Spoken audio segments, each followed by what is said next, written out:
आप सबों का बहुत बहुत स्वागत है वैभव क्लासेस के इस YouTube परिवार पर। आज के इस वीडियो के माध्यम से हम लोग सीखेंगे जो मानव का स्पर्म्स है, इनके स्ट्रक्चर किस प्रकार से होते हैं और इसके ये कहाँ बनते हैं, किस प्रकार से जो है ये तैयार होते हैं और ये पुरुषों के शरीर में कौन से अंग जो है बनाते हैं। तो ये परीक्षा के दृष्टिकोण से बेहद ही महत्वपूर्ण होता है। तो चलिए हम लोग जानते हैं। सबसे पहले हम लोग ये जानें कि आपने स्पर्म्स तो देखा ही होगा, एनसीईआरटी में ये डायग्राम्स जो हैं आपको देखने को मिलेंगे और हम लोग जानेंगे कि ये कैसे बनते हैं, कहाँ पर बनते हैं।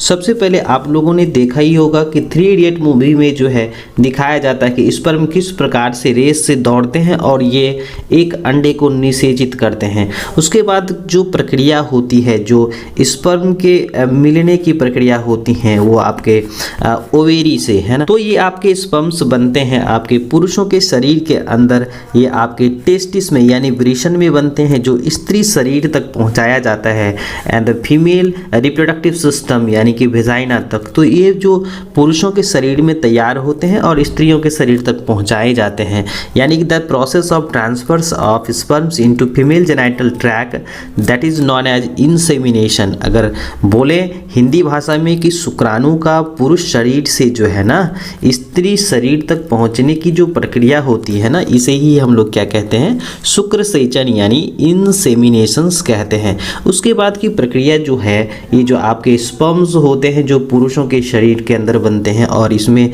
पुरुषों के शरीर में एक विशेष प्रकार का क्या होता है, स्ट्रक्चर होता है यानी वृषण पाए जाते हैं जिसे हम लोग टेस्टिस कहते हैं। इसमें क्या होता है, स्पर्मेटोजेनेसिस की प्रक्रिया होती है और इसमें स्पर्म्स का फॉर्मेशन होता है।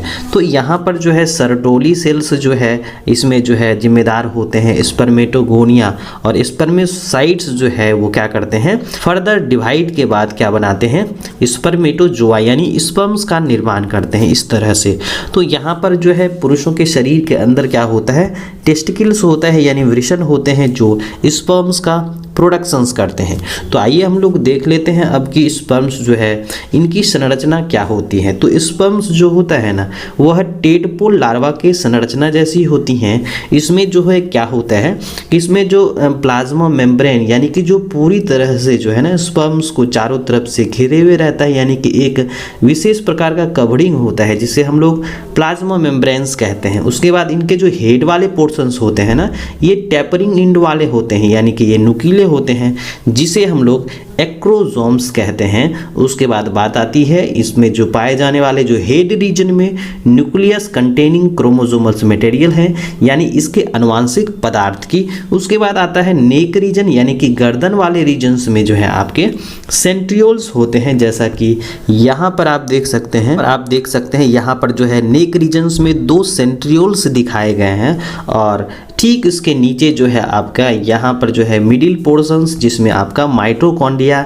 जो एनर्जी सोर्सेस फॉर स्विमिंग के लिए है, यानी माइटोकॉन्ड्रिया को हम लोग क्या कहते हैं, power house of the cells कहते हैं। तो यहाँ पर जो है आपका माइटोकॉन्ड्रिया जो है ना यह स्पर्म्स को स्विमिंग करने में क्या करता है, मददगार करता है यानी कि यह कैपेसिएशंस का काम करता है। उसके बाद जो आपके हैं टेल वाले रीजन्स हैं यानी कि ये काफ़ी लंबे होते हैं जो स्पर्म्स को आगे बढ़ने में मददगार होता है।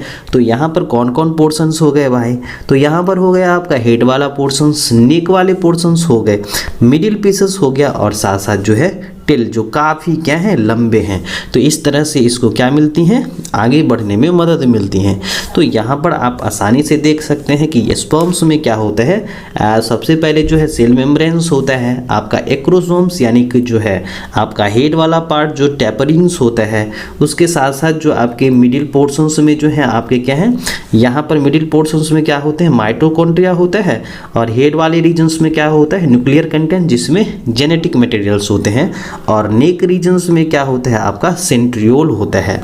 तो बीच वाले में यानी मिडिल पोर्शंस में आपके माइटोकॉन्ड्रिया जिसे हम लोग क्या कहते हैं, power house of the cells यानी कि इसे ही क्या मिलती हैं, ऊर्जा मिलती हैं आगे बढ़ने के लिए। और यहाँ पर जो है एक लंबे क्या है आपके टेल वाले पोर्शंस हैं जो पूरी तरह से जो है ये आपका ह्यूमन स्पर्म्स जो होता है वह सेल मेम्ब्रेन से क्या होता है, कवरिंग होता है। तो ये सारा का सारा जो है आपका हेड वाला पोर्शंस में देखिए यहाँ पर जो है है एक्रोसोम्स, यानी जो टैपरिंग इंड लिए हुए हैं। एक्रोसोम्स होता है जो हेड वाले पोर्शंस हैं, और ये कैसे हैं, टैपरिंग है, यानी कि यही जो है क्या करता है, अंड कोशिका को निषेचित करने में क्या होता है, मददगार होता है। यानी इसी टैपरिंग की वजह से ही जो है जो सबसे बढ़िया स्पर्म्स होता है ना, वो कैपेसिशंस के थ्रू वह क्या होता है, अंडाणु कोशिका को निषेचित करता है, जिससे एक नए शिशु का विकास होता है। तो यहाँ पर जो है स्पर्म्स क्या होते हैं, जो पुरुषों के शरीर में तैयार होते हैं, बनते हैं, और ये आफ्टर मैचुरेशंस जो है इनसेमिनेशन की प्रक्रिया के बाद, यानी शुक्र सेचन की प्रक्रिया के बाद अंडाणु कोशिका को निषेचित करते हैं, तो बनाते हैं जाइगोट सेल्स, और ये जाइगोट जो है फर्दर डिवीजन एंड डिफरेंशिएशंस के बाद बनाते हैं इम्ब्रायोज, और ये इम्ब्रायो जो है विकास के बाद एक नए शिशु को जन्म देते हैं।